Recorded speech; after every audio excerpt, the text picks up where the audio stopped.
nawaitu ta'allum wa ta'lim wa tadhakkura wa tadhkir wa naf'a wal intifa' wal ifadah wal istifadah wal hath 'ala at-tamassuki bi kitabillah wa sunnati rasulih sallallahu alaihi wa alihi wasallam wa ad-du'a ila al-huda wa ad-dalalata 'ala al-khair ibtigha'a wajhillah wa mardatihi wa qurbihi wa thawabihi subhanahu wa ta'ala. Alhamdulillah, insya-Allah di pagi yang mulia ini Allah mengurniakan kepada kita taufik untuk meneruskan pengajian daripada kitab Cahaya Pengenalan, iaitu sebuah kitab yang amat kecil, yang ringkas untuk membicarakan tentang perbahasan ilmu tauhid. Walaupun kitab ini kecil ataupun ringkas, akan tetapi ilmu, maklumat daripada kitab ini sangat besar sebenarnya dan sangat bermanfaat untuk bagi orang Islam itu berjaya di dunia dan di akhirat. Saya akan menggunakan cetakan yang ni. Kalau ni baru sikit lah. Yang dulu kalau ikut waktu belajar dulu, dia cetakkan dia warna macam buku tulis sekolah tu, dia warna coklat. Ni cetakan yang kedua. Lepas tu dia ada cetakan yang ketiga. Yang ketiga macam ni lah. Ni cetakan yang ketiga. Dan cetakan yang baru ni dia ada dalam bentuk bahasa Jawi dan dalam Rumi. Kita akan untuk tontonan tuan-tuan, saya akan gunakan yang Rumi, insya-Allah. Baik. Kita teruskan masuk pada isi kitab. Kita baca yang mula-mula dulu. Daripada kulit kitab. Qala al-musannif rahimahullahu ta'ala nafa'ana Allahu bihi wa bi'ulumihi wa bi'ulum masyayikhna fid darani amin. Penulis sebut ini risalah yang amat kecil, dinamakan dia Cahaya Pengenalan. Jadi penulis kata kitab ni risalah yang amat kecil sebagai satu bentuk tawaduk, rendah diri daripada penulis. Dan dinamakan daripada kitab ini ialah Cahaya Pengenalan. Seperti kita tahu, cahaya tujuan dia untuk apa? Untuk menyuluh. Kalau tak ada cahaya, kita tak nampak. Jadi cahaya tujuan dia untuk menyuluh. Pengenalan, apa dia? Kenal. Apa dia pengenalan? Iaitu cahaya yang seseorang itu suluh untuk kenal. Kenal apa? Boleh sambung pada bicara ilmu pengenalan. Jadi kitab ni bahas atau bincang tentang ilmu pengenalan. Ilmu pengenalan ni bahasa Melayu. Adapun bahasa Arab boleh disebut sebagai ilmu ma'rifah. Ilmu pengenalan, ilmu usuluddin. Dijelaskan pula, iaitulah ilmu usul agama, ilmu asas agama bagi saudara yang memulai bertatih. Jadi kitab ni khas untuk saudara seagama, seislam yang memulai bertatih, yang mula bertatih, yakni mula pada nak berjalan. Maksudnya kitab ni kalau bayi tu daripada merangkak nak bertatih. Maksudnya kitab ni sangat asas lah sebenarnya. Telah menghimpunkan dia oleh. Jadi telah menghimpunkan risalah ini oleh Al-Hakir. Al-Hakir ni yang hina. Al-Hakir ni maksudnya yang hina. Ataupun yang lekeh. Ini sebagai satu bentuk juga tawaduk penulis kitab. Haji Muhammad bin Haji Abu Bakar. Ini nama penulis. Jadi Haji Muhammad bin Haji Abu Bakar ni, beliau adalah seorang ulama yang tidak memiliki pondok ataupun pusat pengajian. Jadi asalnya beliau ni ialah imam. Imam masjid, imam surau. Dia imam di Fatani. Tapi istimewanya beliau, Allah qabul amalan dan keikhlasan beliau dalam berdakwah menyampaikan ilmu kepada orang ramai. Allah jadikan dia imam yang ramai anak murid. Ramai anak murid. Biasa kalau nak ramai anak murid ni dia kena buka madrasah, kena buka sekolah, kena buka pondok. Tapi beliau ni dia tidak ada pondok. Imam saja. Tapi Allah jadikan beliau ni ramai anak murid. Sebagai bentuk apa? Keikhlasan beliau menyampaikan ilmu, berdakwah kepada umat Islam, menyampaikan agama, risalah Nabi Muhammad sallallahu alaihi wasallam. Jadi asal mana penulis ni? Cabang 3 Fatani. Nama tempat tu Cabang 3. Di mana? Di Fatani. Fatani, Thailand. Ghafarallahu lahu wa liwalidayhi wa limasyayikhihi wa li ahbabihi wa li dhurriyyatihi wa li jami'il muslimin amin. Kemudian penulis doa. Asbab daripada kitab ni, semoga Allah mengampunkan dirinya dan mengampunkan dosa kedua ibu bapanya dan mengampunkan dosa guru-gurunya. Begitu juga ahbabnya, iaitu kekasihnya, orang yang mencintainya. Termasuk kita insya-Allah, orang yang mengaji akan kitab ini, termasuk daripada kalangan ahbabnya dan mendapat doa daripada penulis. Walidhurriyyatihi, dan diampunkan juga kepada keturunannya. Walijami'il muslimina amin. Dan begitu juga penulis mendoakan untuk sekalian kaum muslimin, amin. Ilmu tauhid ni ialah salah satu ilmu yang wajib, fardu ain, untuk sekalian orang Islam yang telah mukallaf untuk mempelajarinya. Ilmu ni dia merupakan salah satu daripada 3 rukun agama. Nabi sallallahu alaihi wasallam sebut dalam sebuah hadis, talabul ilmi fariidatun ala kulli muslim. Dalam satu riwayat lain, ala kulli muslim wa muslimah. Jadi menuntut ilmu ni fardu. Nabi sebut fardu. Fardu dengan makna apa? Wajib. Nabi sebut ilmu. Menuntut ilmu wajib atas sekalian muslim. Tapi dalam hadis ni, perkataan ilmu itu disertai dengan alif lam. Kaedah bahasa Arab ni, kalau ada alif lam, dia adalah merupakan ma'rifah. Ma'rifah ni apa? Kalau dalam kaedah tata bahasa Melayu, ma'rifah maksudnya kata nama khas. Dia bukan kata nama umum. Bukan kata nama umum. Kalau Nabi kata ilmu tu kata nama umum, kalau Nabi kata, maka menunjukkan semua ilmu wajib dipelajari. Bahaya kalau kita faham semua ilmu wajib dipelajari. Nanti ilmu sihir pun termasuk ilmu yang wajib dipelajari. Padahal tidak. Ilmu sihir adalah daripada ilmu yang haram dipelajari. Jadi ilmu juga dia tertakluk dalam 5 hukum wadai. Dalam Islam ni kita ada 5 je hukum. Wajib, sunat, harus, makruh, haram. Jadi ilmu juga begitu. Ada ilmu yang wajib, ada yang sunat, ada yang harus, ada yang makruh dan ada yang haram. Jadi Nabi sebut ilmu wajib dipelajari ni apa dia? Sebab tadi kita dah faham kan, al-ilmu yang Nabi maksudkan ialah kata nama khas. Yang dimaksud oleh Nabi sallallahu alaihi wasallam ialah ilmu yang berkaitan dengan 3 rukun agama. 3 rukun agama. Yang mana kalau ilmu ni tak ada, tak lengkaplah agama seseorang. Ataupun tak sempurna. Bahkan kalau ilmu salah satu daripada 3 tu yang dia tak ada adalah ilmu tauhid, dan boleh jadi dia tersilap dalam iktikad pegangan hati dia terhadap Allah Subhanahu Wa Taala.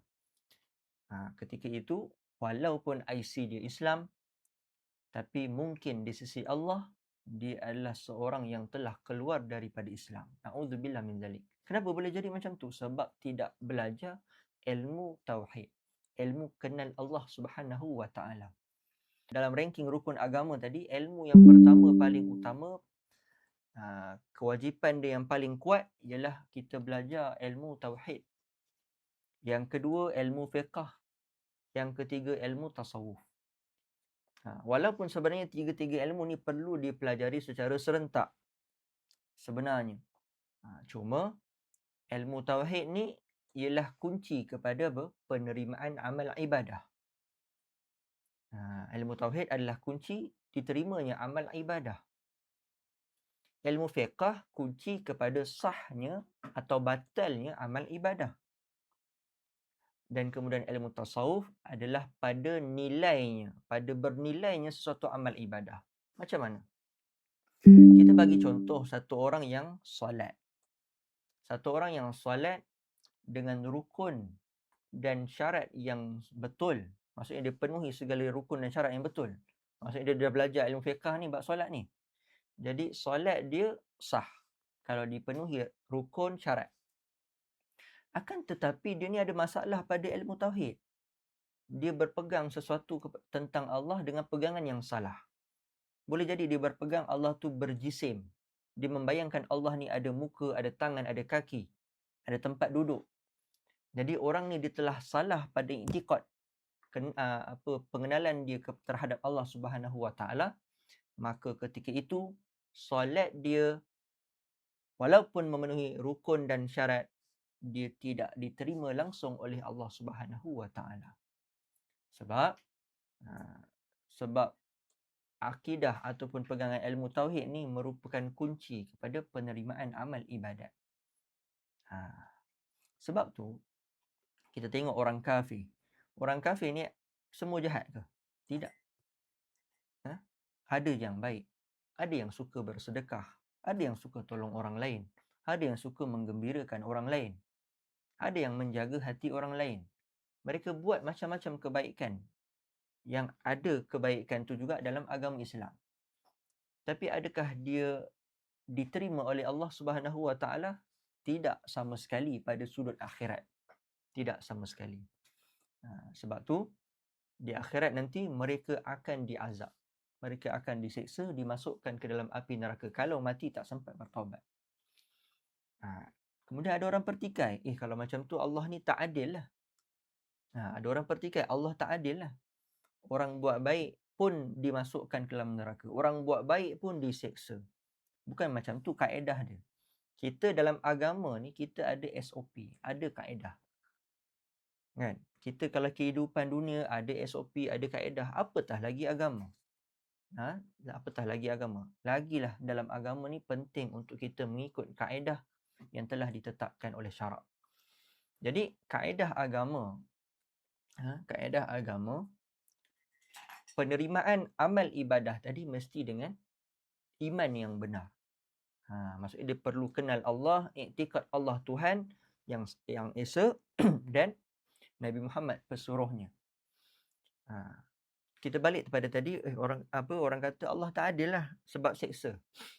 Yang pertama tadi jawapan dia. Yang kedua, sebenarnya Allah Maha Adil. Jadi bila Allah Maha Adil, Allah tetap akan balas segala kebaikan yang dilakukan oleh orang kafir. Cuma Allah jadikan balasan mereka bukan di akhirat. Kita orang beriman, untung. Kita ada balasan di dunia, kita ada balasan di akhirat. Adapun orang kafir, Allah akan pastikan sebelum mereka mati, segala kebaikan mereka Allah dah balas sejak di atas muka bumi lagi. Sebelum mati. Semua Allah balas atas muka bumi.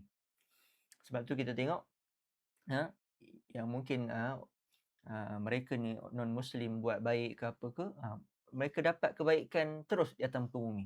Allah jadikan mereka kaya, Allah jadikan mereka pandai dalam pelajaran dan macam-macam lah.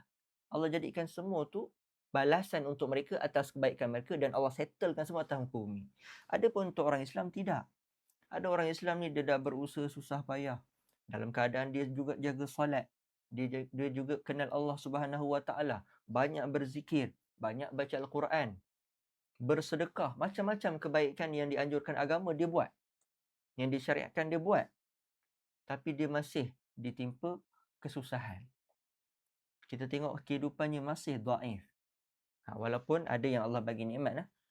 Jadi Adakah Allah tidak adil? Tidak. Allah tetap maha adil. Boleh jadi bagi orang yang tertentu, orang yang tersebut itu ganjarannya di akhirat sekiranya dia bersabar.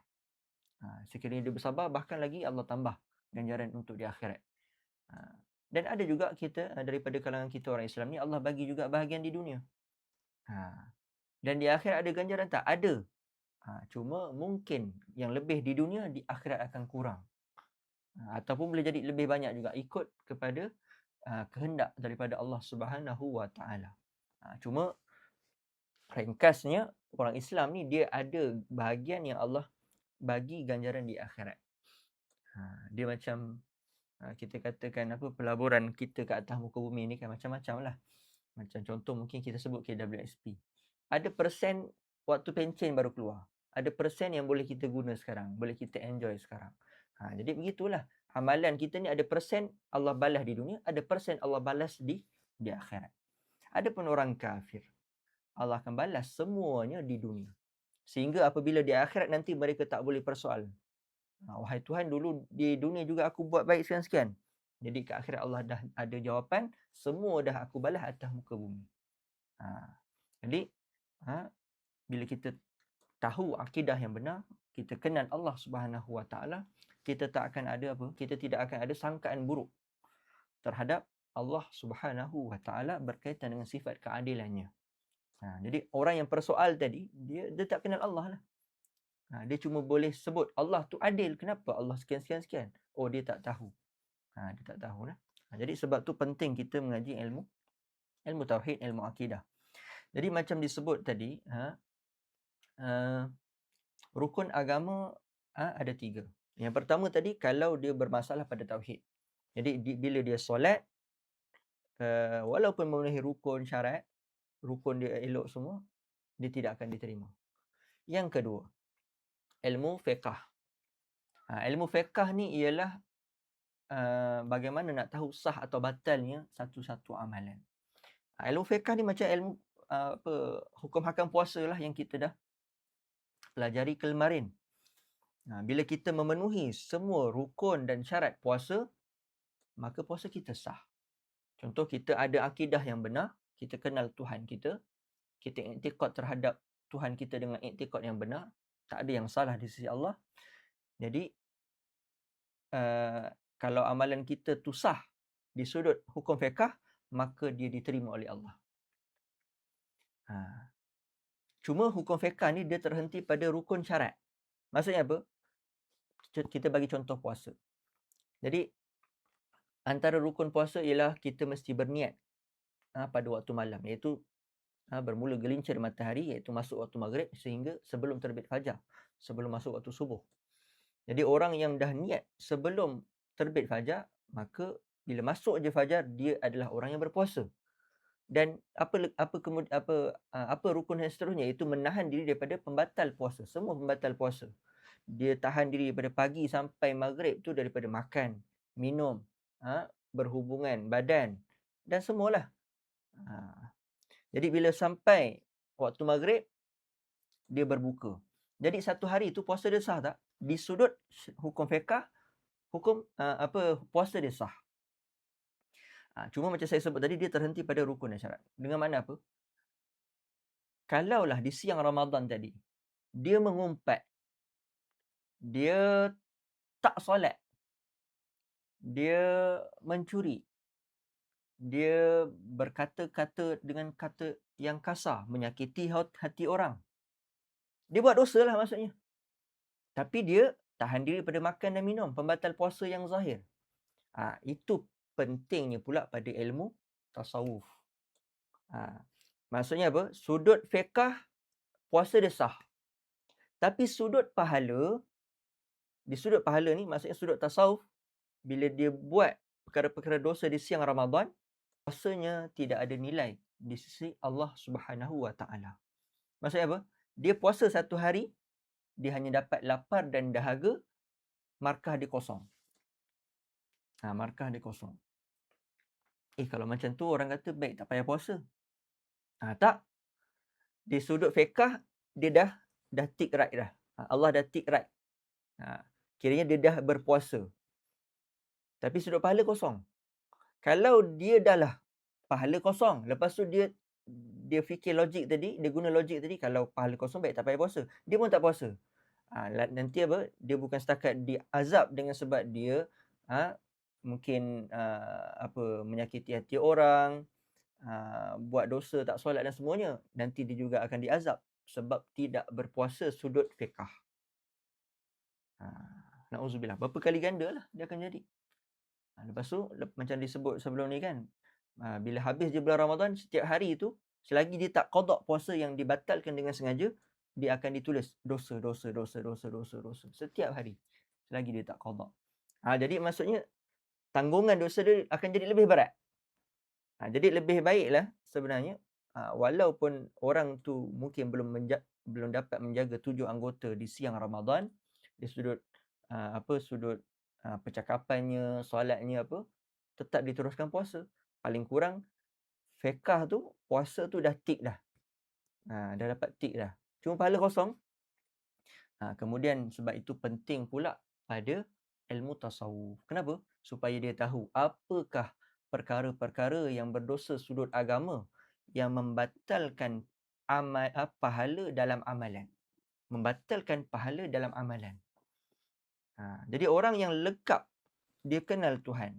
Dia tahu rukun dan syarat beribadah. Kemudian dia tahu amalan-amalan hati yang membatalkan amalan. Dia jaga.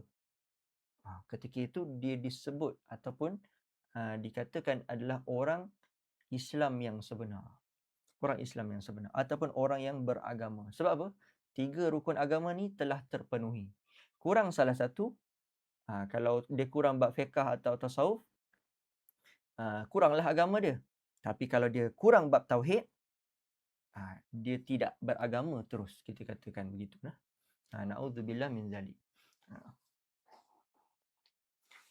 Ini secara mudah untuk tuan-tuan lihat.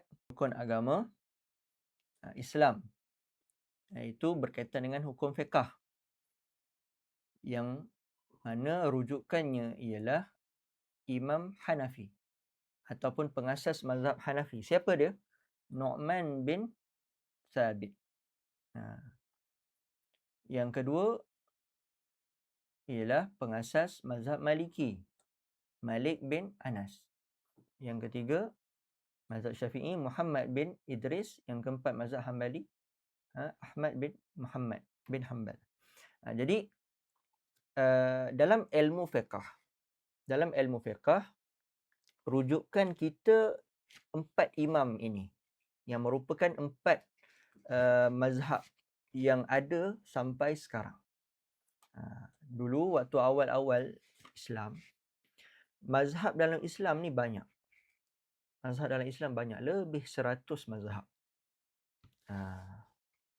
Sebab perkembangan ilmu agama ketika itu sangat rancak. Kemudian yang sampai kepada kita tinggal 4 mazhab saja. Bayangkan tuan-tuan, zaman sekarang ni ada 4 mazhab ni pun umat Islam berpecah belah, bercanggah hanya kerana perbezaan pendapat dalam fiqh. Kalau ada 100, mungkin boleh menyebabkan peperangan. Na'udzubillah. Jadi 4 mazhab ni pun di akhir zaman kita diuji dengan macam-macam ujian. Jadi cukuplah. Jadi kita tak payah tanya mana mazhab lain. Pendapat-pendapat lain tak payah dah. Cukup dengan 4, dan mazhab kita di Malaysia ialah mazhab Syafi'i.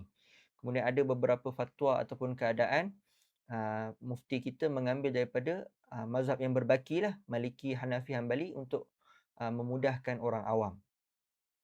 Kemudian dalam bab tauhid, imam rujukan kita hanya 2 sahaja. Iaitu yang pertama, Imam Abul Hasan Al-Ash'ari, ataupun disebut sebagai mazhab Asy'ariyah. Siapa pengasasnya? Ali bin Ismail. Kemudian yang kedua iaitu Imam Abul Mansur Al-Maturidi. Diasaskan oleh siapa? Muhammad bin Muhammad. Jadi kita dalam ilmu tauhid, rujukan kita 2 sahaja. Dalam bab tauhid dia tak ada banyak mazhab. Memang 2 sahaja daripada dulu. Walaupun ada mazhab lain, cuma yang lain tu disebut sebagai mazhab yang sesat. Mazhab yang terkeluar daripada Ahlus Sunnah wal Jamaah. Adapun 2 ni adalah mazhab Ahlus Sunnah wal Jamaah yang diiktiraf oleh Nabi SAW. Kemudian Dalam bab ihsan, adab atau akhlak.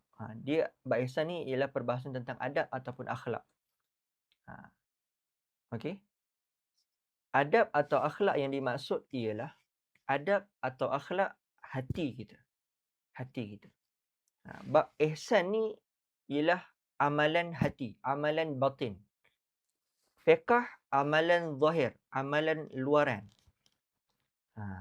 Sebab tu tadi, kalau secara luaran dia berpuasa, tahan diri, makan dan minum, dia lulus ikut syarat dan rukun, maka dia sah. Tapi kalau dia tidak ada ihsan, maka kosong pahala dia. Jadi, apa rujukan kita? Yang pertama, Imam Junaid Al-Baghdadi. Yang kedua, Imam Al-Ghazali. Ini adalah rujukan mazhab dalam bab adab akhlak, dalam bab ihsan. Jadi secara umumnya kita di Malaysia dalam bab fiqh kita bermazhab Syafi'i, dalam bab tauhid kita bermazhab dengan mazhab Asy'ari. Mazhabnya Imam Abdul Hasan Al-Asy'ari. Kita kena tahulah. Ni imam mazhab kita dalam bab tauhid. Siapa? Ali bin Ismail namanya. Dan Ali bin Ismail ni ialah cicit kepada seorang sahabat Nabi SAW, Abu Musa Al-Asy'ari. Sebab tu diletakkan nama mazhab ni mazhab Al-Asy'ari, sempurna dengan nama sahabat Nabi SAW. Okey. Nanti saya hantar ni dalam grup insya-Allah. Okey, jadi kitab Cahaya Pengenalan ni kita kembali pada kitab. Kitab Cahaya Pengenalan ialah ilmu tauhid yang berasaskan daripada mazhab Abu Al-Hasan Al-Asy'ari. Mazhab Asy'ariyah. Kita di Malaysia ni mazhab Asy'ariyah. Jadi tuan-tuan faham insya-Allah kenapa 3 ilmu ini wajib dipelajari. 3 ilmu ini saja wajib dipelajari sebagai seorang Islam yang mukallaf. Supaya apa? Sempurna agamanya. Dia tak adalah termasuk ilmu-ilmu yang lain. Kalau macam kita sebut ilmu matematik tu macam mana? Oh, ilmu tu ilmu yang sunat. Sebab dia diperlukan. Tapi boleh jadi fardu kifayah juga bagi sebahagian orang Islam supaya ada yang mahir dalam bab ni. Begitu jugalah dengan keperluan-keperluan yang lain. Tapi ada pun ilmu 3 rukun agama ni, semua umat Islam wajib belajar. Dia bukan ilmu fardu kifayah. Ilmu ni bukan hanya untuk ustazah sahaja. Ilmu ni untuk semua orang Islam. Selagi mana dia dilahirkan sebagai Islam. Apabila dia masuk sahaja dalam Islam bagi orang yang sebelum tu bukan Islam. Bila dia masuk ke dalam Islam, bila dia jadi orang Islam, dia wajib belajar ilmu ni. Dia wajib belajar ilmu ni. Dan syarat wajib belajar ni ialah orang yang mukallaf lah. Orang yang mukallaf. Iaitu dia orang yang baligh, orang yang berakal. Jadi kalau dia tidak baligh ataupun tidak berakal, maka tak wajib. Sebab tu disebutkan, sebab tu kita tahu kan orang yang gila ni, mereka ni ahli syurga. Sebab apa? Sebab mereka tidak ada tanggungjawab apa-apa pun terhadap syariat. Kemudian kenapa diciptakan? Diciptakan untuk menjadi ujian kepada orang-orang yang berakal. Kita masuk isi kitab insya-Allah. Kita tengok muqaddimah. Ini muqaddimah penulis kitab lah. Bismillahirrahmanirrahim. Jadi penulis mulakan kitabnya dengan Bismillahirrahmanirrahim. Dengan nama Allah yang Maha Pemurah lagi Maha Mengasihani. Dengan nama Allah yang Maha Pemurah ataupun yang Maha Boros. Kita sebut macam tu. Lagi Maha Mengasihani Ar-Rahim. Kita dengar boros. Boros kan sifat yang tak baik. Betul. Boros adalah sifat yang tak baik bagi manusia. Tapi ia adalah sifat yang baik bagi Allah Subhanahu Wa Taala. Sebab apa? Apa maksud boros? Membazir, betul tak? Membazir. Jadi sifat ni tak baik untuk kita sebab kita ni orang yang tidak mampu. Kita ni adalah penerima rezeki. Kita bukan pemberi rezeki. Adapun boros ni jika disandarkan kepada Allah Subhanahu Wa Taala, maka Allah adalah yang memberi rezeki. Allah adalah Tuhan yang Maha Kaya. Jadi sangat mampu. Oleh kerana itu, boros tidak baik untuk manusia, tapi boros adalah baik untuk Allah Subhanahu Wa Taala. Sama macam sifat takabur. Adakah takabur baik untuk manusia? Tidak. Bagaimana manusia boleh takabur sedangkan manusia lemah? Sedangkan manusia adalah golongan yang diberi rezeki. Adapun sifat takabur bagi Allah Subhanahu Wa Taala ialah sifat yang baik. Bukankah nama Allah dalam Asmaul Husna salah satunya ialah Al-Mutakabbir? Mutakabbir tu sama dengan At-Takabbur, iaitu yang membesarkan dirinya. Jadi Allah membesarkan diri, ya, sifat yang baik. Dia adalah sifat yang layak bagi Allah. Sifat yang layak bagi Allah. Jadi begitu juga dengan boros. Ini dibahas oleh Tuan Guru Haji Saleh. Jadi sebab tu perkataan boros ni dia tidak dikomersialkan. Bahasanya tak dikomersialkan. Sebab apa? Bila tak dikomersialkan, kemudian orang awam dengar, dia tak belajar pula. Dia jadi fitnah. Adapun dalam kelas, ni adalah kelas yang khusus untuk orang yang nak belajar, maka dia boleh disebut. Jadi kenapa Allah ni Ar-Rahman, pemurah ataupun boros? Sebab nikmat Allah Subhanahu Wa Taala, kurniaan Allah Subhanahu Wa Taala meliputi sekalian hamba, sekalian makhluk atas muka bumi ini. Sama ada dia taat atau dia ingkar. Sama ada dia adalah orang Islam yang fasik atau dia bukan Islam, yakni dia kafir. Sebab tu disebut Allah ni bersifat dengan boros.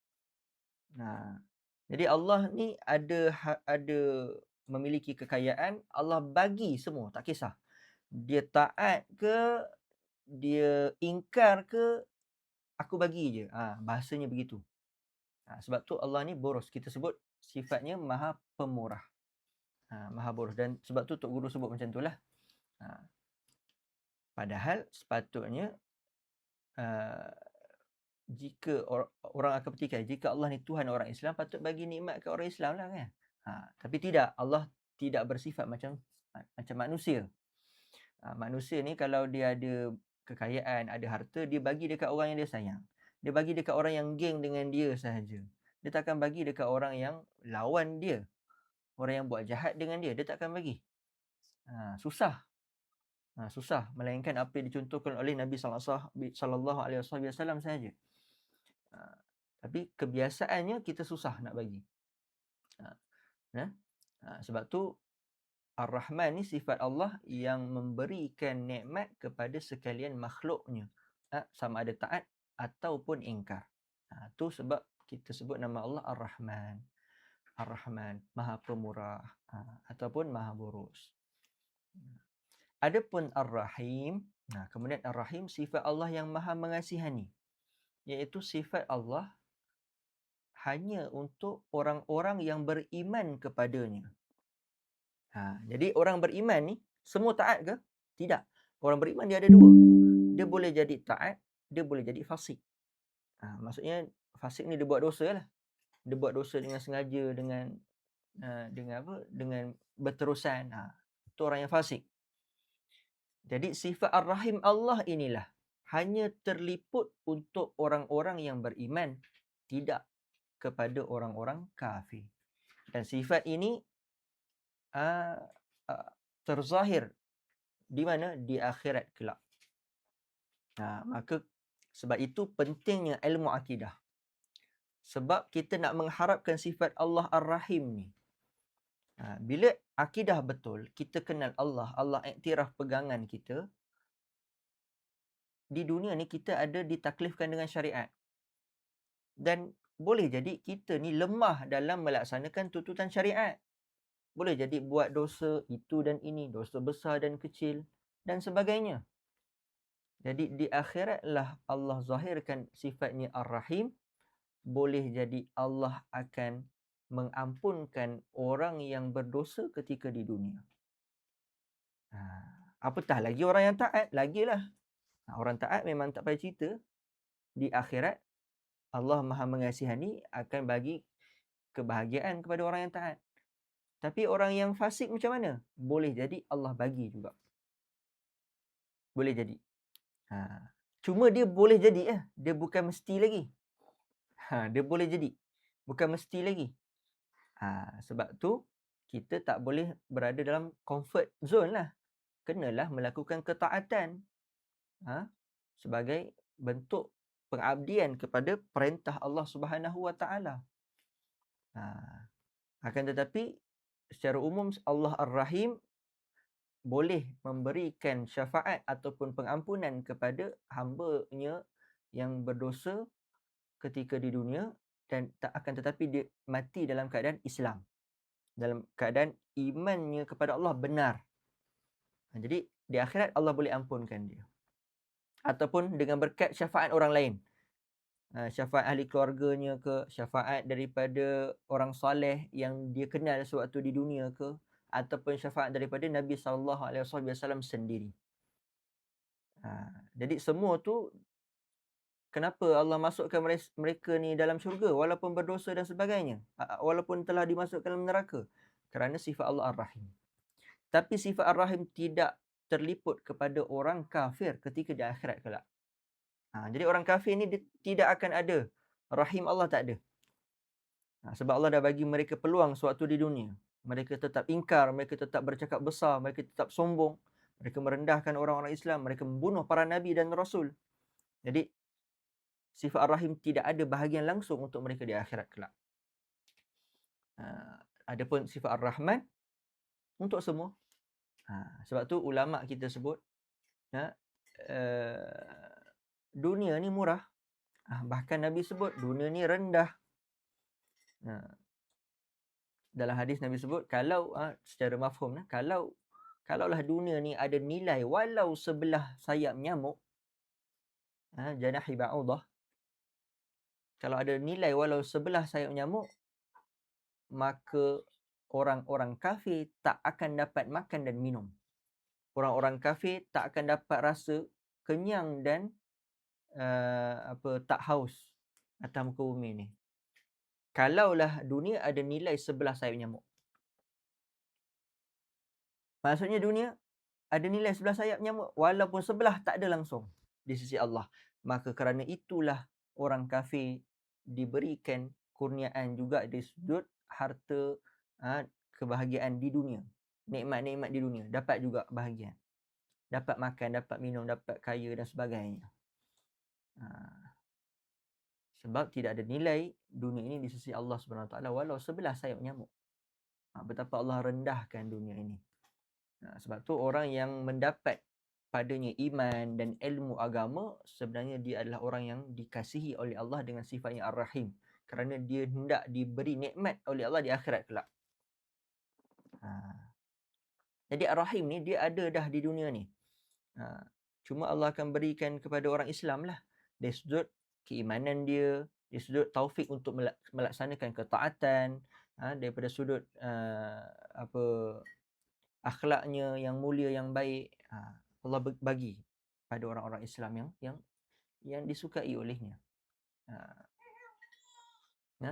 Kemudian bakal diberikan nikmat di akhirat kelak. Jadi sebab tu setiap kali kita baca Al-Quran, Allah zahirkan kepada kita tentang namanya yang utama, yang agung ini. Bismillahirrahmanirrahim. Supaya tercerap dalam hati kita, Allah Maha Pemurah, Maha Mengasihani. Untuk orang Islam, jangan risau. Jangan risau. Dah usaha tak dapat dunia, dapat akhirat. Di dunia dianiaya, tak dapat balas di akhirat. Sebab tu dibuat setiap surah tu Bismillahirrahmanirrahim, Bismillahirrahmanirrahim. Duk ulang-ulang Ar-Rahman Ar-Rahim, Ar-Rahman Ar-Rahim, supaya kita orang Islam sangka baik pada Allah Subhanahu Wa Taala. Dan antara amalan saya dapat juga daripada Tuan Guru Haji Saleh berkaitan dengan Bismillahirrahmanirrahim, iaitu kalau ada anak yang mungkin nakal, yang tak dengar cakap, dibacakan Bismillahirrahmanirrahim sebanyak 786 kali di air lah. Kita sediakan air kosong macam tu, baca 786 kali Bismillahirrahmanirrahim. kemudian diberi minum kepada anak tadi yang mungkin nakal ataupun lambat belajar, lambat faham sebagainya, insya-Allah mujarab supaya dia berubah jadi baik ataupun berubah jadi pandai. Ni antara amalan yang dapat daripada Tuan Guru Haji Soleh, Allah yarham. Jadi bismillahirrahmanirrahim ni hukum membacanya juga ada 5. Membaca bismillahirrahmanirrahim hukum dia ada 5. Yang pertama wajib. Wajib bila? Ketika baca Al-Fatihah dalam solat. Kita mazhab Syafi'i wajib baca bismillahirrahmanirrahim. Tak baca tak sah solat. Yang kedua sunat. Sunat ketika kita hendak melakukan sesuatu yang dituntut oleh syariat. Seperti kita nak baca kitab, seperti kita nak mungkin buat ketaatan-ketaatan. Sebelum berwuduk kan sunat kita baca bismillahirrahmanirrahim. Itu sunat. Yang ketiga harus. Harus ketika buat sesuatu yang tidak dituntut, disyaratkan, dan sesuatu itu juga tidak hina. Contoh mungkin ketika nak melangkah dalam perjalanan dia tu, setiap kali langkah dia baca bismillahirrahmanirrahim. Contoh. Nanti saya sebut khilaf berkaitan ni. Yang keempat, saya sebut dulu yang asal. Yang keempat ialah makruh. Ketika mana kita nak mengangkat najis. Contoh kita sapu najis, kita angkat bismillah, kita baca. Itu makruh. Sebab dia benda yang kotor, benda yang hina. Kemudian yang kelima haram. Iaitu ketika nak buat perkara haram lah. Seperti kita nak baca ketika kita nak na'udzubillah, mungkin seorang tu dia nak minum arak, dia baca bismillah sebelum minum arak. Haram lah ketika itu. Okey. Itu yang pertama. Yang kedua, ulama khilaf berkaitan hukum baca bismillah ni pada harus. Yang sebenarnya baca bismillah ni hukum harus tak ada. Yang ada sunat. Bila macam tadilah dia berjalan, tak ada buat apa kan, baca bismillah. Dia dianggap sebagai zikir. Dia dianggap sebagai zikir. Jadi harus tak ada. Jadi ulama khilaf lah berkaitan ni. Jadi bila kita faham khilaf ni, kita tak akan merendahkan orang yang anggap bismillah ni ada harus, dan kita tidak merendahkan pada orang yang anggap bismillah ni tak ada harus. Jadi ada ke tak ada ke, yang penting kita buat ke tidak. Okey, kita masuk pada isi kitab seterusnya. Musannif mulakan dengan Alhamdulillahi Rabbil Alamin. Segala puji bagi Allah, Tuhan sekalian alam. Jadi segala puji ada 4 bahagian. Segala puji ni dia ada 4 bahagian. Ulama membahagikan segala puji kepada 4 bahagian.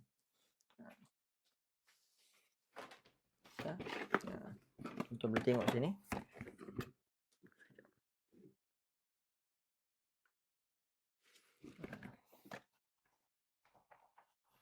Makna hamdalah kepada 4. Jenis puji ada 4. Iaitu yang pertama, puji qadim kepada qadim. Puji qadim kepada qadim. Qadim ni apa? Qadim ni Allah. Zat yang kekal, zat yang azali. Jadi maksudnya apa? Allah puji Allah. Kemudian puji qadim kepada hadis, iaitu Allah puji kepada makhluk. Hadis ni benda yang baru. Jadi makhluk ni termasuk benda yang baru. Seperti Allah Subhanahu Wa Taala puji kepada Nabi Muhammad sallallahu alaihi wasallam. Kemudian yang ketiga, puji hadis kepada qadim, iaitu makhluk puji Allah. Seperti mana pujian Nabi Muhammad SAW kepada Allah Subhanahu Wa Taala.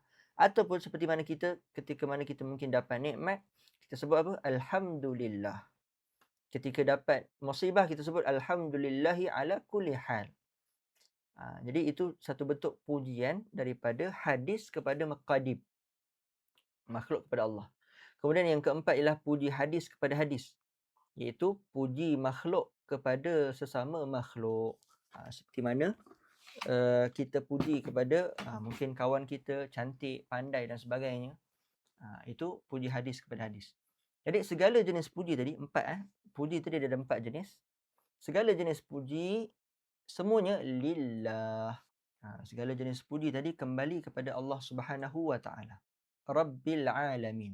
Tuhan sekalian alam. Kemudian wassalatu wassalamu ala asyrafil mursalin.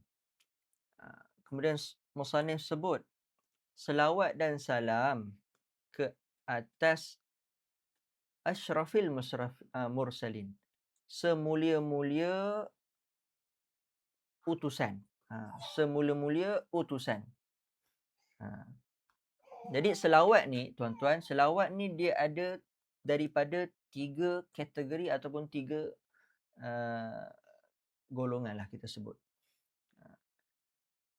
Kan dalam Al-Quran ada disebutkan, a'udzubillahi minasyaitonirrajim, innallaha wa malaikatahu yusalluna 'alan nabi.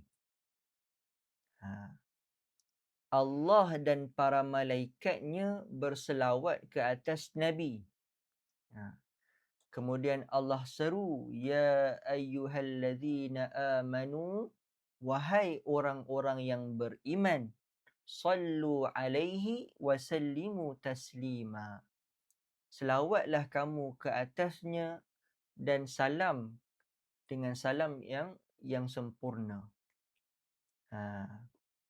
Jadi kita tengok selawat ni, jika ia adalah daripada Allah Subhanahu wa taala, maka yang dimaksudkan ialah Allah memuliakan, Allah mengangkat darjat, menzahirkan kedudukan yang tinggi Nabi Muhammad ini sallallahu alaihi wasallam di sisi Allah Subhanahu wa taala. Selawat daripada Allah bukan main-main. Selawat daripada Allah bukan main-main. Jadi Allah selawat pada Nabi, maksudnya apa? Allah memuliakan, mengangkat darjat Nabi. Bukan Allah mendoakan, tidak. Sebab Allah yang mengurniakan. Allah bukan yang meminta. Jadi rahmat dan pujian Allah kepada Nabi sallallahu alaihi wasallam adalah tinggi ataupun mulia. Menunjukkan tentang kedudukan Nabi SAW yang sangat tinggi. Sebab tu Nabi SAW ni adalah apa? Sayyidul Anbiya. Ketua sekalian para Nabi dan Rasul. Dalam Nabi Ulul Azmi, Nabi paling atas. Dalam ranking para Rasul, Nabi paling atas. Dalam ranking para Nabi, Nabi paling atas. Bahkan dalam ranking sekalian ciptaan Allah di atas muka bumi, di langit ataupun di bumi, semualah. Ranking paling tinggi ialah Nabi Muhammad sallallahu alaihi wasallam. Jadi bila ada selawat Allah daripada kepada Nabi ni, maksud menunjukkan kedudukan Nabi yang sangat tinggi. Kemudian yang kedua, adanya selawat daripada malaikat. Jadi apa makna selawat daripada malaikat? Makna selawat daripada malaikat ialah malaikat mendoakan keampunan, rahmat dan ketinggian darjat untuk Nabi sallallahu alaihi wasallam. Jadi malaikat ni, adakah dia pemberi rahmat? Tidak. Allah dia pemberi rahmat, betul. Adapun malaikat dia tidak memberikan rahmat, tapi dia sebagai makhluk yang paling taat, yang tak pernah bermaksiat dengan Allah Subhanahu wa taala walau sekali. Satu makhluk yang paling taat, kemudian mendoakan untuk Nabi, dan doa malaikat adalah mustajab. Doa malaikat adalah makbul. Menunjukkan ketinggian juga darjat Nabi.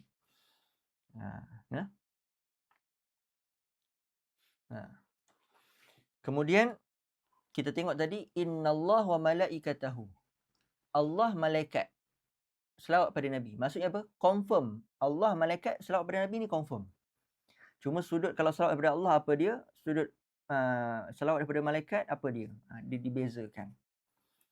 Kemudian selawat daripada umat Nabi ni confirm ke tidak? Tidak confirm. Tak mesti pun lagi. Sebab itulah disusuli ayat tadi dengan ya ayyuhallazina amanu. Allah bagi seruan.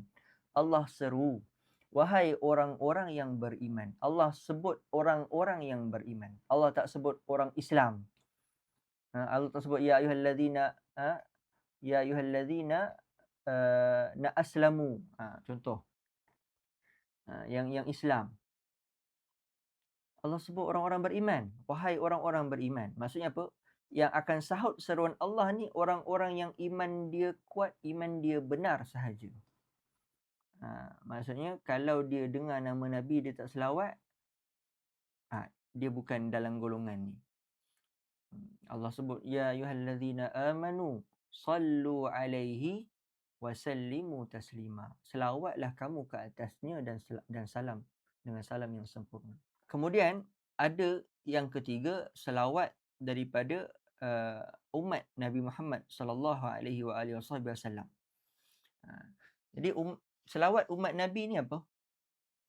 Iaitu selawat daripada kita ialah doa.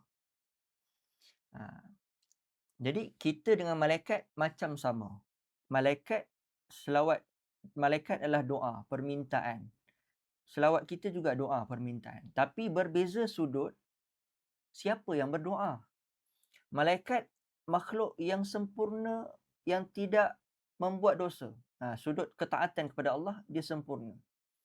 Adapun kita makhluk yang penuh dengan kekurangan, kelemahan, berdosa, berselawat kepada Nabi. Jadi sebenarnya syariat selawat ni bila disyariatkan, bila diseru untuk kita orang beriman ni buat, ia adalah sebagai satu bentuk kurniaan daripada Allah Subhanahu Wa Taala kepada umat Nabi Muhammad sallallahu alaihi wasallam. Sebab apa? Sebab kita ni sebenarnya tak layak berselawat pada Nabi. Tak layak. Nabi dah diselawatkan oleh Allah. Nabi dah diselawat oleh para malaikat. Kita nak selawat apa benda? Tak layak. Dia ibaratnya macam seorang raja. Seorang raja dah mungkin diberikan kurniaan-kurniaan, hadiah-hadiah daripada raja-raja yang lain. Contohnya, tiba-tiba ada rakyat yang miskin nak sedekah juga dekat raja 1 sen. Ada nilai ke? Tak ada. Dia macam lebih baik tak payah bagi. Kalau sudut kita nak bagi manfaat pada raja tersebut. Jadi sebenarnya selawat kita kepada Nabi ni bukan sudut kita memberi manfaat pada Nabi. Walaupun namanya doa, tapi adalah sudut Allah nak bagi manfaat kepada kita melalui Nabi Muhammad sallallahu alaihi wasallam. Itu beza selawat kita dengan malaikat walaupun sama-sama makhluk. Selawat kita ni daripada golongan yang lemah, daripada golongan yang hina, daripada golongan yang banyak dosa. Nak selawat kan, macam tadi miskin nak bagi raja harta juga, dapatlah bagi 1 sen. Kalau ikut raja tak pandang. Kan? Jadi selawat kita ni bernilai ke untuk Nabi sebenarnya? Sebenarnya dia bernilai untuk kita. Sebab apa? Sebab setiap satu selawat yang kita selawatkan kepada Nabi Muhammad sallallahu alaihi wasallam, Allah akan bagi ganjaran balasan kepada kita 10 kali rahmat. 10 kali tingkatan darjat. 10 kali keampunan dosa. 10 dosa diampunkan. Jadi manfaat selawat ni untuk kita. Adapun kalau selawat tu daripada Allah, ya, memang Allah yang bagi manfaat. Adapun para malaikat, doa yang dibuat daripada makhluk yang tak pernah bermaksiat. Adapun daripada kita, hakikatnya selawat itu adalah untuk kita. Selawat tu adalah untuk kita. Ini adalah salah satu daripada khususiat, kelebihan umat Nabi Muhammad sallallahu alaihi wasallam. Dan kita dapat syariat selawat dengan berkat Nabi Muhammad sallallahu alaihi wasallam. Satu selawat saja Allah balas 10. Allah balas 10. Ha? Masya Allah.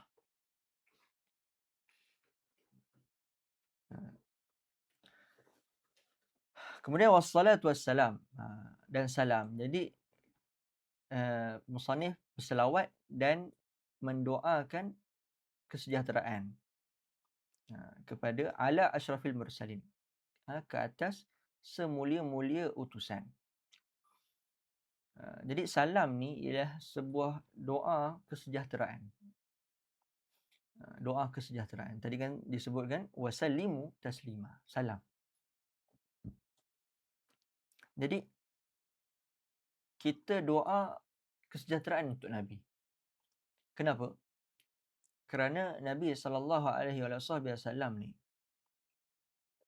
sebenarnya baginda ni memohon kepada Allah Subhanahu Wa Taala agar umat dia semua masuk syurga.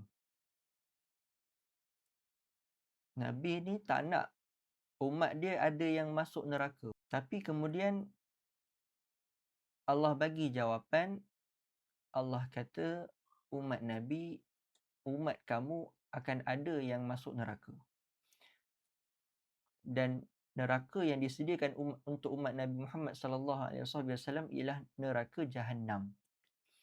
Jadi Nabi SAW lepas dapat tahu tentang adanya neraka untuk umatnya, Nabi SAW banyak bersedih, banyak berduka cita, kurang ketawa.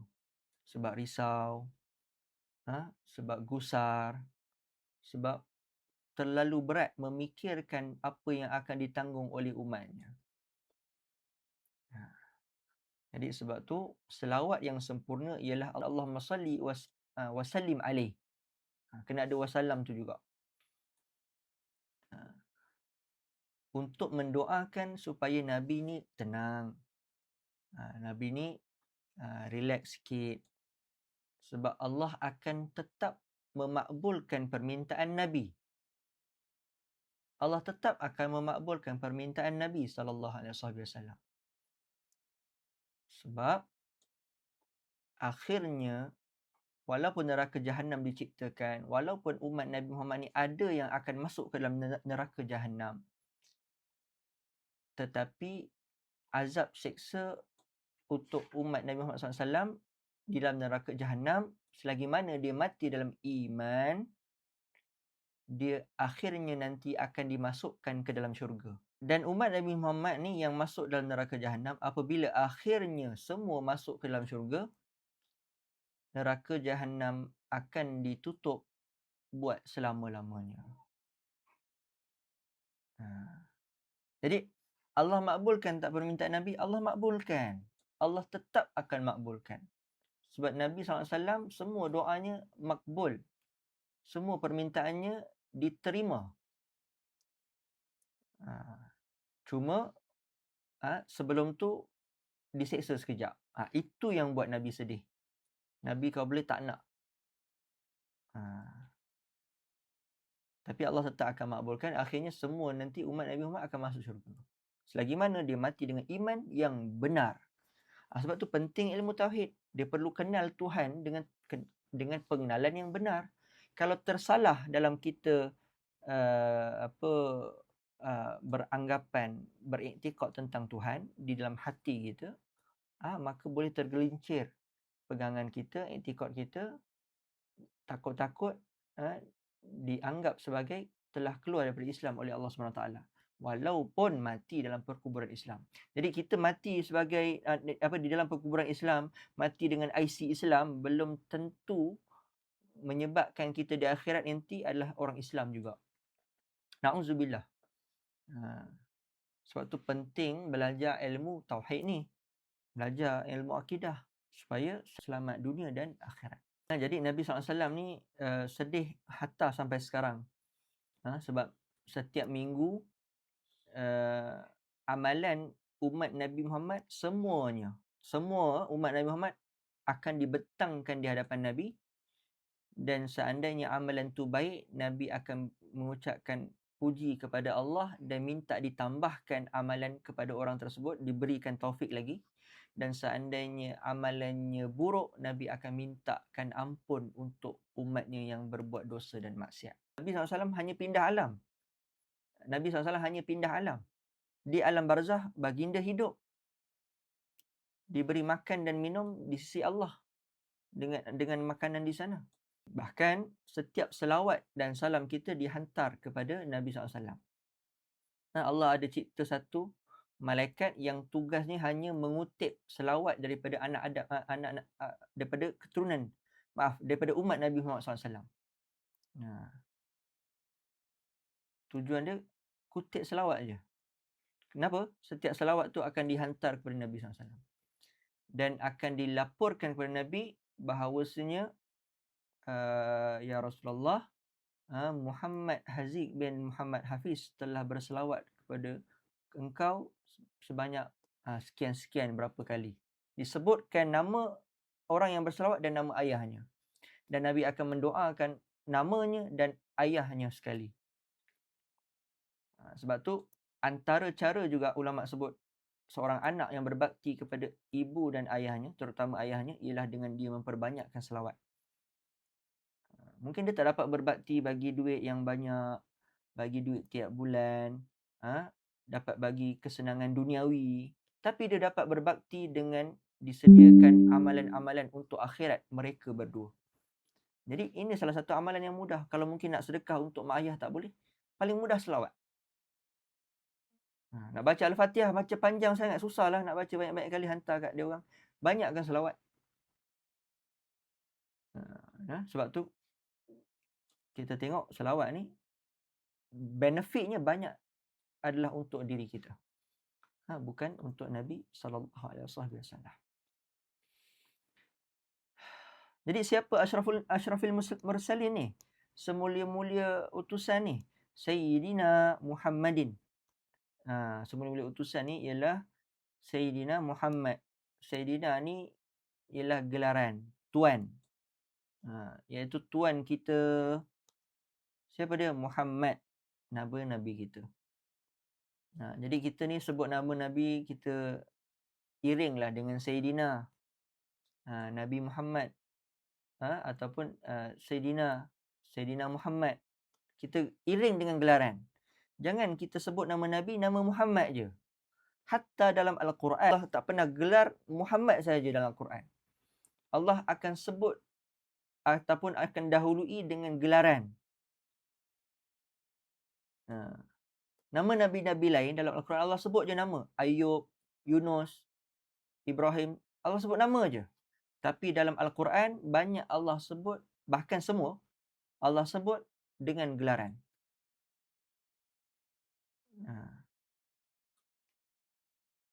Tak disebut Muhammad semata-mata, tak. Sedangkan Allah pun memanggil Nabi dengan gelaran sebagai penghormatan. Tiba-tiba kita umat yang lemah banyak buat dosa, panggil Muhammad aja. Ingat adik-adik kita ke? Kawan-kawan? Bukan. Sebab tu Sayyidina, lafaz Sayyidina ni dalam mazhab Syafi'i, ketika tahiyat awal ataupun tahiyat akhir, sunat kita tambah Sayyidina. Nabi kan tak sebut Sayyidina. Nabi kan ajar Allahumma salli ala Muhammad. Dalam selawat Ibrahimiyah semua, Nabi tak ada sebut pun Sayyidina. Itu sebab Nabi tawaduk. Nabi rendah diri. Nabi tak sebut. Tapi sudut adab kita kepada Nabi, ya, kita kena sebut. Ada seorang Datuk sekian-sekian. Contoh kita sebut Datuk Mansur. Boleh kita panggil dia Mansur je. Pemimpin kita panggil nama je. Sedangkan VVIP, kalau datang dalam majlis kita sebut gelaran mereka. Tiba-tiba Nabi Muhammad yang Allah tak pernah panggil nama semata-mata, Allah sentiasa panggil dengan gelaran, kita boleh panggil Nabi kita dengan Muhammad saja. Kat mana adab kita? Sebab tu Sayyidina ni perlu disebut, diiringi sekali ketika mana kita sebut nama Nabi kita Muhammad sallallahu alaihi wasallam. Bahkan Nabi sendiri sebut dalam hadis, ana sayyidu waladi Adam yaumal qiyamah wala fakhra. Aku adalah sayyid, aku adalah ketua anak Adam di hari kiamat nanti, wala fakhra, bukan untuk aku berbangga-bangga. Kenapa Nabi sebut hadis ni? Sebab Allah perintah. Tapi bila ajar selawat, Nabi tak sebut Sayyidina. Sebab Nabi tawaduk. Hatta dalam hadis tadi pun Nabi sebut wala fakhra, bukan untuk aku berbangga-bangga. Satu bentuk tawaduk juga. Jadi walaupun dalam hadis tentang selawat, hadis-hadis selawat tak ada Sayyidina, tapi sunat untuk kita tambah lafaz Sayyidina sebagai satu bentuk adab, penghormatan, pengagungan kepada Nabi sallallahu alaihi wasallam. Tapi kalau puak satu lagi, dia kata tak payah sebut Sayyidina. Dia kata Nabi tak ajar pun sebut Sayyidina. Itulah dia jenis lurus kan. Jadi tak ada adab pula. Nauzubillah. Wa ala alihi wa sahbihi ajma'in. Dan ke atas keluarganya. Jadi keluarga Nabi juga. Bila kita selawat, kita selawat ke atas keluarganya. Hatta dalam solat. Dalam solat tahiyat akhir, sunat kita tambah lafaz wa ala alihi. Kita selawat kepada keluarganya Nabi sallallahu alaihi wasallam. Siapa keluarga Nabi? Keluarga Nabi ialah keturunan Sayyidina Fatimah dengan Sayyidina Ali, ataupun daripada keturunan Bani Hashim. Ataupun bahasa sekarang kita sebut sebagai Ahlul Bait Nabi. Ahlul Bait, keturunan Nabi. Habib tu, Syed Sharifah zaman sekarang tu semua keturunan Nabi SAW. Jadi bila kita berselawat tu, maksud kita mendoakan juga kepada mereka semua. Wa ala alihi wa sahbihi, dan kepada sahabat-sahabatnya ajma'in, semua. Jadi siapa sahabat Nabi? Sahabat Nabi ialah orang yang bertemu dengan Nabi SAW secara adat, beriman dengan Nabi, kemudian mati dalam iman. Itu sahabat Nabi. Sebab tu Uwais Al-Qarni tidak disebut sebagai sahabat Nabi. Dia disebut sebagai Sayyidut Tabi'in. Selepas daripada zaman Nabi SAW. Walaupun Uwais Al-Qarni hidup di zaman Nabi, cuma dia tidak pernah melihat Nabi. Sebab tu kita tak sebut dia sebagai sahabat. Sahabat syarat dia mesti pernah melihat Nabi secara adat. Kemudian dia beriman dengan Nabi dan mati dalam Islam. Mati dalam Islam tu penting. Sebab ada juga sahabat yang selepas Nabi wafat dia jadi murtad. Tapi tak ramai. Yang ni kita tak sebut sebagai sahabat. Maksudnya apa? Ketika Nabi hidup, dia pernah beriman, dia pernah melihat Nabi. Kemudian dia pernah beriman dengan Nabi. Tapi dia tidak mati dalam iman. Dia murtad, dia keluar dari Islam. Jadi yang ni kita tak panggil mereka sebagai sahabat. Gelaran sahabat kepada orang ni tercabut, tertanggal. Sebab apa? Gelaran sahabat ni adalah gelaran yang mulia. Semua yang dinamakan sahabat, semua adalah adil. Dan semua yang dinamakan sahabat, semua adalah ahli syurga.